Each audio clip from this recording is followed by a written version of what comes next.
The delivery man made just one phone call and caused the bank to go bankrupt on the spot. Only then did the manager realize that the man she had looked down on was actually the richest man in the world. It turned out the billionaire had chosen to experience life by hiding his identity and delivering takeout. That day, he came to the bank in his delivery uniform to withdraw money and happened to recognize his former college classmate, who was now the manager of this bank. He greeted the manager excitedly, but when she saw he was just a delivery man, she warned him not to act overly familiar with her during work hours. Then the man proceeded to handle his banking business. When the manager found out he was there to withdraw money, she instantly began mocking him, saying they only handled transactions for people worth tens of millions. She said a delivery man like him couldn't possibly have money in this bank. She said this as she tried to kick him out, stating flatly that this was not a place for someone like him.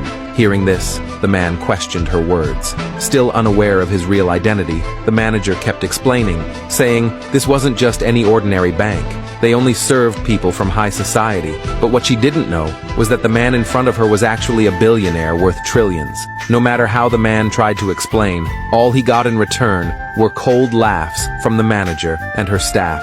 They insisted this was not a place for him, but the man didn't want to waste words with them. He asked directly if he could withdraw the money or not. Hearing this, the manager decided to give him one chance and asked how much money he had in his account. The next second, the man blurted out $30 million, but all he got in return was mocking laughter. They said he didn't look like someone who had that kind of money. They thought he was insane and came here just to stir up trouble.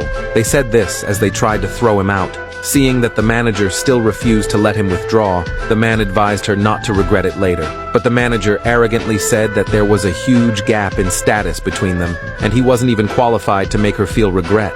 Those words instantly angered the man. He hadn't expected the bank staff to be so disrespectful. Just as he was about to lose his temper, an intern ran over saying that if the man didn't mind, he could help him with his withdrawal. But unexpectedly, the intern's kind gesture was met with scolding from the manager. She believed the intern serving this pauper was damaging the bank's image. She immediately wanted to fire the intern. Just as she finished speaking, a CEO entered the bank. When the manager saw this important client, her attitude changed completely. She flattered the CEO excessively. The CEO, too, was generous, planning to conduct a $50 million transaction with her right away. The manager happily handled the transaction for the CEO and even said he was a VIP at the bank who conducted over $1 billion worth of transactions every year. He had priority service